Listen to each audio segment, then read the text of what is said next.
Good day. My name is Chris Walton, and I'm here with Michael Johnson. We are part of the SCP team, digital marketing firm, and today we're going to discuss a very hot topic that's been going on in the industry due to generative AI, large language models, and the advent of Google implementing their AI overviews. The biggest topic we've had from clients in the past few months is what's happening with their organic traffic through their blogs. They're experiencing a dramatic reduction, sometimes in half, based on prior year. Michael's going to give us an example from a client within an industry, and he's going to talk a little bit more about that and what solutions or ideas we're undertaking to tackle this. Michael? Thank you, Christopher. So, essentially what has happened is in about late 2024, early 2025, Google rolled out AI Overview, which is a new feature within a search engine result page. And essentially what it does, it's trying to essentially, trying to compete with some LLMs, but it crawls different sites to form together an answer, provided what the query that is provided into the search engine result page. So essentially what it's doing, instead of the old-fashioned way, so let's just say, what is the best way to cook a broccoli stew or whatever it may be, it would provide whatever had the highest ranking site in a blue link, and that would give you that recipe. Essentially now what it's doing is taking a whole bunch of different citations from different sites, and it's providing an answer. I should be looking at you rather than in the camera. So what essentially is happening is that we're noticing with some of our clients is that is exactly what you said, that in the year over year, since the introduction of AI Overview, our clients' website traffic has cut, and sometimes into 50%. And which can be very alarming when we're having our monthly meetings. And so essentially what happens is we need to investigate what exactly is causing this massive drop. And we overwhelmingly saw that all of our blogs that were normally large providers of organic traffic have all essentially just disappeared. And the reason is quite simply that the responses and the answers that they normally would have got from a blue click is all being contributed to these AI overviews. So let's talk a little bit about the AI overviews, and essentially what they are. So, as you said, the AI engines, they crawl just like Google traditionally crawled, but they bring back the information into their large language model, and then from different sites, and they essentially kind of read everybody's site and then bring back an answer based on probabilities, kind of regurgitating everything what our client's blog will be and another competitor's blog will be, kind of consolidate them into an overview. And when that comes out, they kind of they'll create citations of where they got their information from. Is that correct? That is correct. And essentially there's a new term called a zero-click search. And where the user or our clients would have got that click based on if we had high rankings, Google is basically making it sort of a zero-click search environment where the user can get the answer right away without actually ever having to leave the actual platform of Google. So in a lot of cases, and even if you can think about anyone listening or watching this, when you go on to Google and you're looking up something simple and maybe even like price of Bitcoin, you'll get the answer before. You don't need to go to the site anymore. You'll get the answer right then and there. Oh, perfect. So let's go back to some of the SEO basics, because based on our research, what we've done, the SEO basics aren't really going away. They're just transforming into where you need to put them. Like link building is not going away. No. Content, required for content is not going away. And we'll get in a second about the EAT criteria for Google, that's not going away. But in the past, we have the organic, and it's always about driving traffic. And the traffic essentially you go from impressions, where you see it on your SERP engines, your search on the search and results pages, and you get the click-through rate, and then a potential lead will go with that onto your page, and they'll read the blog. Correct. So that's traditionally what happens. Now, like you say, that's not happening. The answer's above in the AI overview, and sometimes, and a lot of the time, they won't even click on the citation because sometimes they just need like the Bitcoin, what's the price? They don't need to go anywhere to find it. The answer is right there. Precisely. So it's kind of top of funnel. We're going to talk about funnel now. So it's top of funnel, informational, where they're not, where the potential lead is not really interested in buying anything yet. Exactly. It's all informational. So the example that from a client that I had, one of his top performing blogs literally would get, I'm going to say 6,000 to 7,000 visitors a month. When you see your traffic drop by 50% and largely came from that particular blog, obviously there's a lot of concern. Like you said, it's mostly informational type of topic. So what we had to do is actually go a little bit deeper. Did that blog that we lost all that traffic, is there concern for the client to be concerned about losing all that traffic? Did it lead to any leads? And so what we did is we just used the tools that we have with Google Analytics, stretched it over a 12-month period, and we found out that that particular blog, which got thousands of visitors, only led to one lead in 12 months. Now, that may seem like a lot for some people, potentially, but in the grand scheme of things, it's very, very little. And so the way that we talk to our clients is, yes, you're going to notice, and we prepare them for this. Yeah, you're going to notice that over the next year, we're going to see a year-over-year decrease in organic traffic. But there's a common thread, and is that your leads, your bottom of funnel leads, are actually staying the same, if not getting better. So there is a lot of calm to this. We used to report on things like a KPI would have been organic traffic. Well, we can't do that anymore. It's always going to be lower. But one of the main things that we also have to think about, and what the client is mostly appreciative about, is, well, am I still making money? Am I still getting leads? Well, yes, because this stuff that was driving a lot of traffic doesn't actually convert. Which raises a really good question. What's the importance behind continuing the creation of your blogs and your content? It's a great question. So essentially what you're saying is, why would I contribute to Google's algorithm if I'm not going to benefit from a click? And it's a very good question, and you have to sort of think about that for a bit. Why would I focus any attention on more blogs if Google's going to continuously put it into a zero-click search environment? And I think the answer is this, is that Google has basically introduced, and you mentioned it too, is the EAT algorithm, right? It's the experience, expertise, authoritativeness, and trustworthiness. And Google really wants us to satisfy all of those sections. And really, if you are a thought speaker, a thought promoter, a leader within your field, if you are continuously putting out great content that Google is favoring and putting you as a citation in that AI overview, you're not only just getting your placement for branding on there, but you're really showing to Google and to the community that's looking at your content that you are a leader within your space. So that's going to really satisfy the A component of the acronym EAT. Perfect. So the ROI it's for blogs and content has always been long-term or second. I'm going to say second or third step of the user journey from a marketing perspective.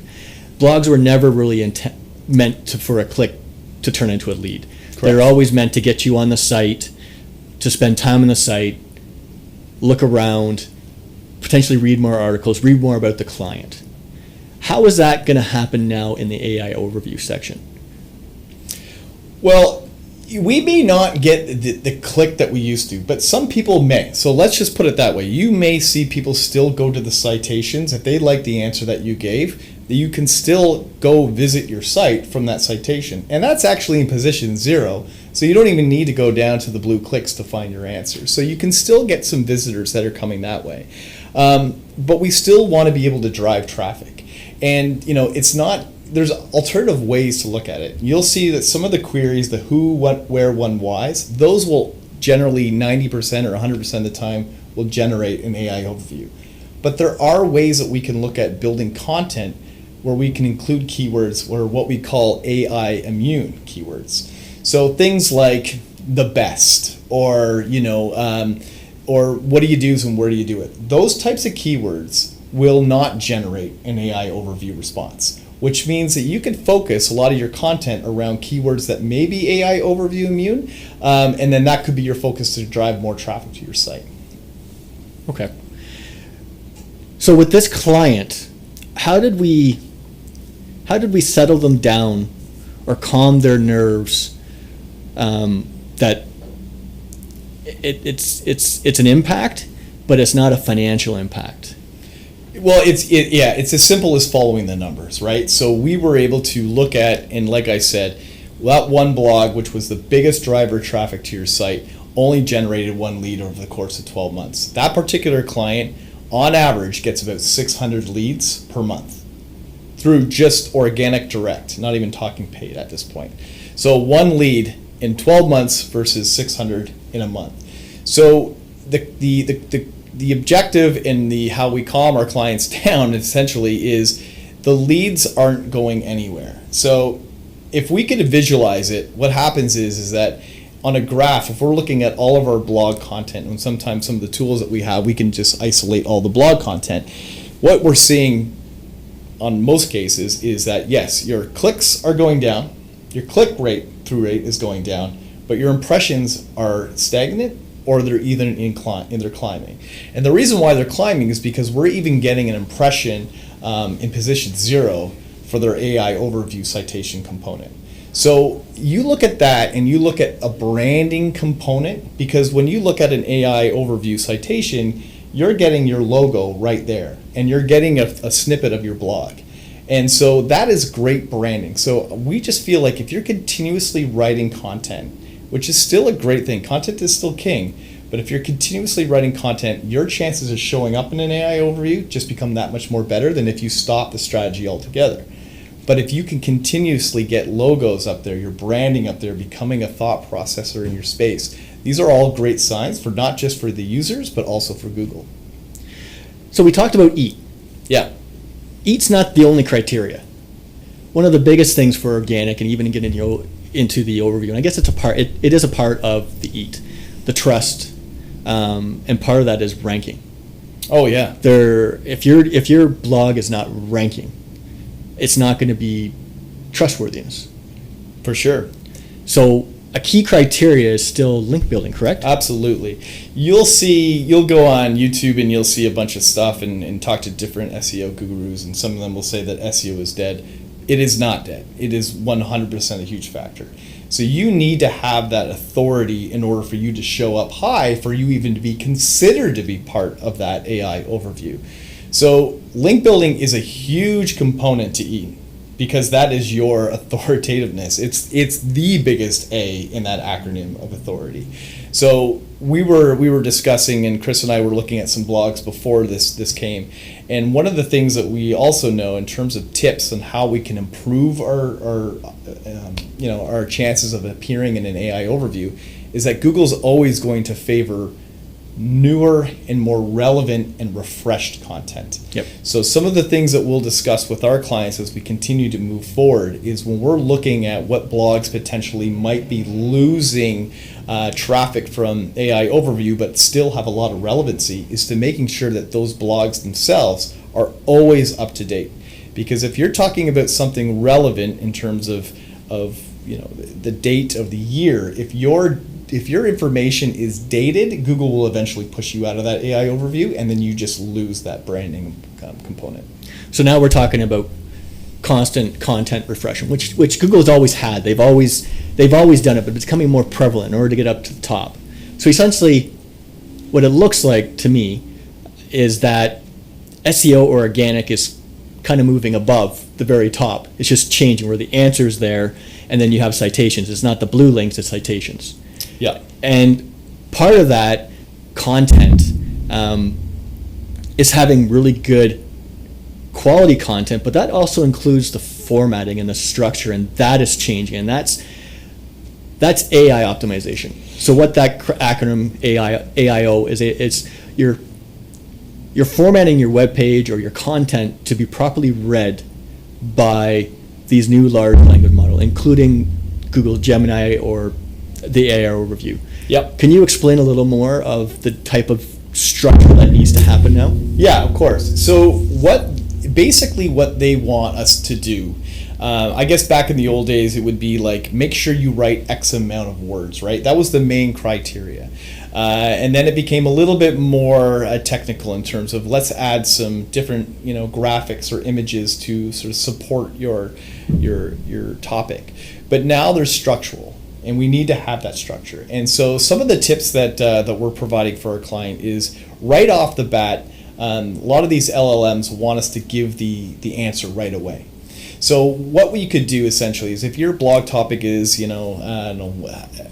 best way to recharge your electric car, by whatever it may be, let's put the answer right up at top and then move down and start talking about all the reasons why. So answer right at the top. Other things that they want to see as well are sort of a summary. We want to have a summary of the article for people who are reading it, but also for the large language models that are also reading it. So what are the 5 key components of that actual whole blog? And let's highlight them right at the top.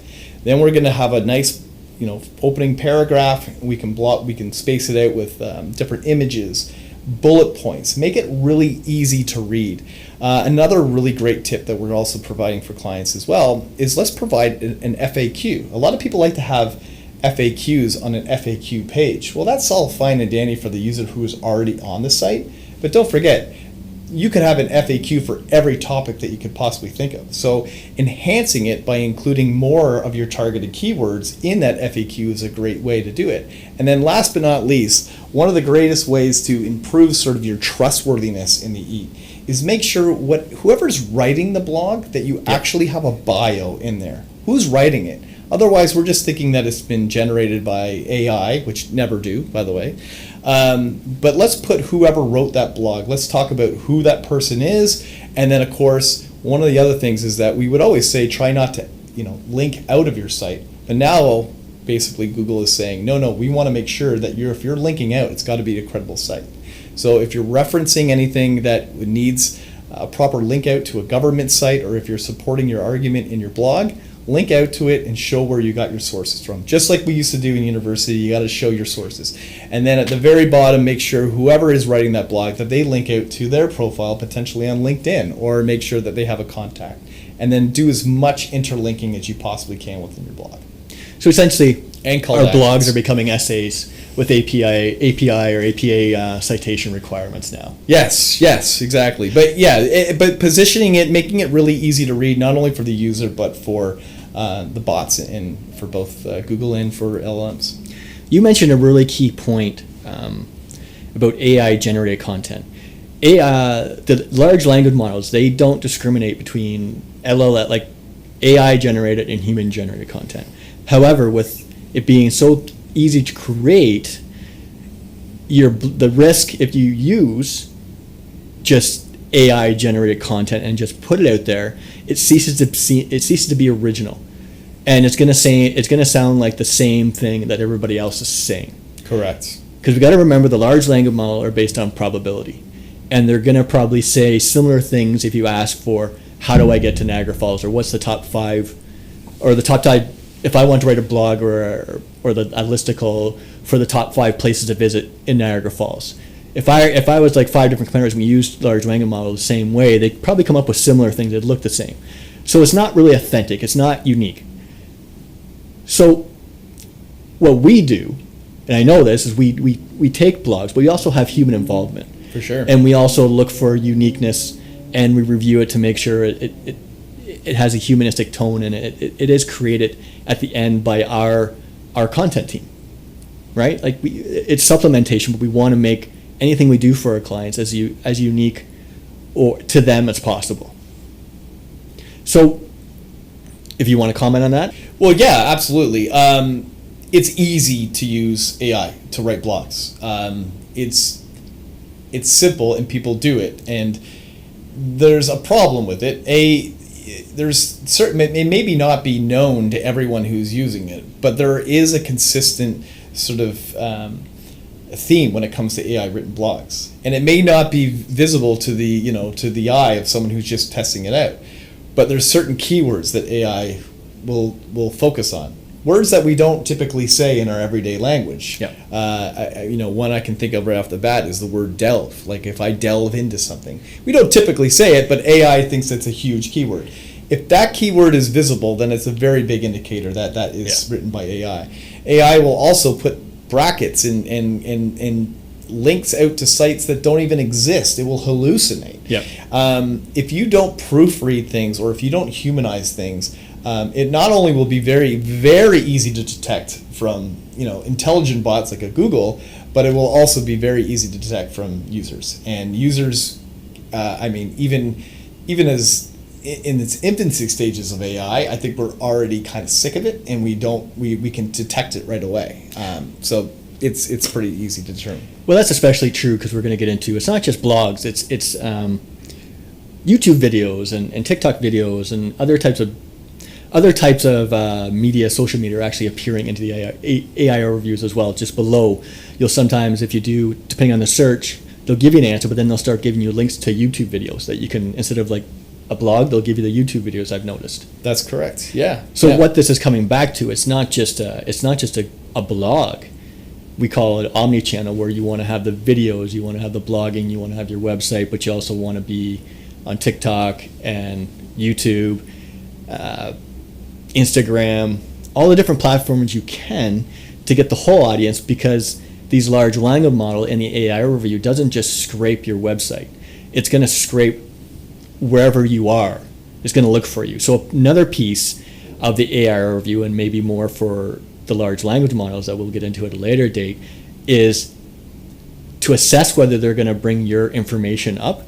They also look at your business reviews, what people are saying about you, the articles you're publishing, the amount you're publishing, where you are. Like, they're looking at a whole gamut of information to assess how, I guess, real you are and how much of a true expert you are in the field you're speaking of, to determine whether they're going to show your content or your site or your video to a searcher.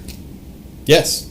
Yeah, absolutely. And one of the strategies we have now is, if you go onto a search engine result page, we've introduced AI overview. There's always going to be the opportunity potentially for a featured snippet.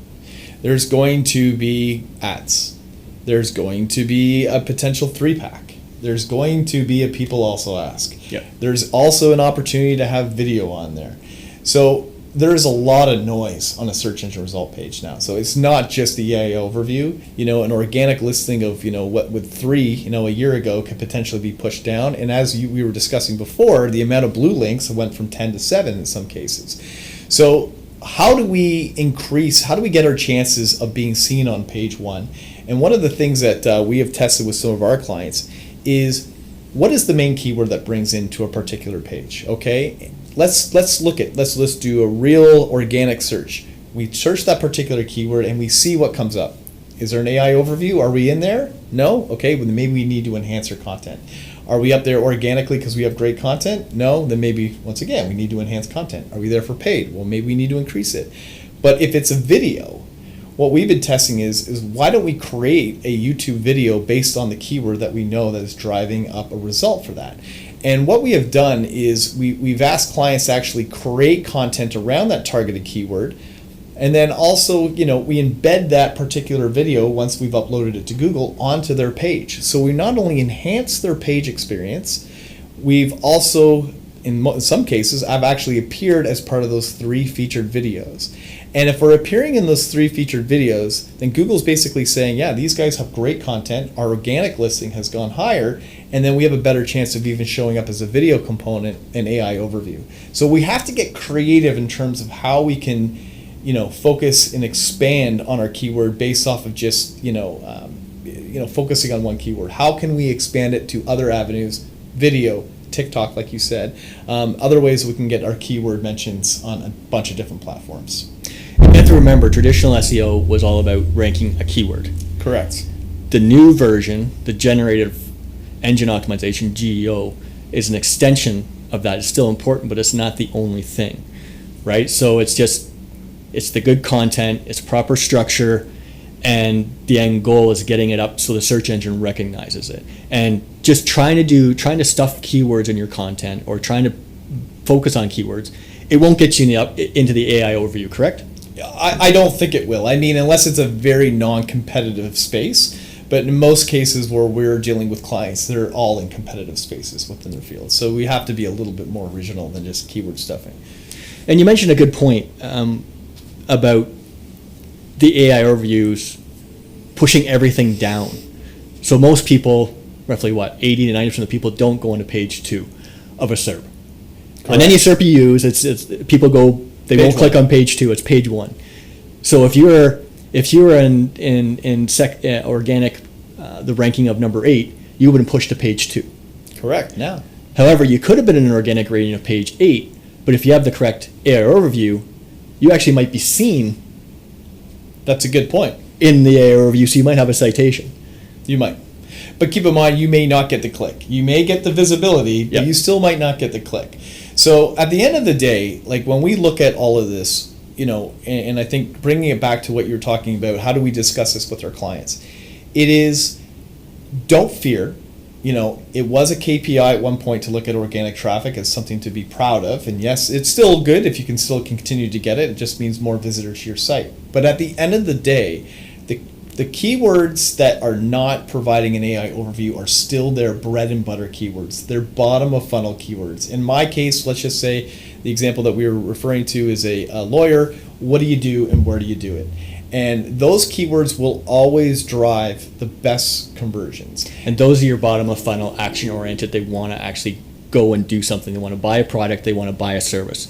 So those keywords are not going away. We're referring up in the AI review as top of funnel, middle of funnel, informational type of content. Exactly. Or type of keywords that are going to happen. The bottom of funnel isn't going to go anywhere. And the reason why it likely will never go anywhere is because that is also where Google makes their money, right? They know that those are the bottom of funnel keywords. So they also play in a game where you can bid for those particular keywords. Yep. So whether you bid for them or you have them organically, those they know and we know and the users know that those are the keywords that actually will still continue to drive the ROI. So that's where we do a lot of our focus when it comes to SEO and link building. Okay, perfect. I think at the end of the day, things have changed, but they've stayed the same. You still need SEO. You still need good content. You still need link building. But you need to be everywhere. You need to be on more platforms as you can, so Google and other LLMs can find you. Be authentic. It is essentially what it is. You can't cheat this anymore. Back in the day, you could keyword stuff and you can rank overnight. Google's gotten much smarter and users have gotten much smarter. So do things correctly, build authority, build great content, be a thought speaker in your field, and try to get as everywhere as you can. Try to put stuff on YouTube, put stuff on TikTok, put stuff on in Instagram and be active on all of your channels. And we can talk a whole other segment on what you could do on your Google business profile. But if you are authentic within how you run your business and how you portray yourself on your site, then you'll do just fine.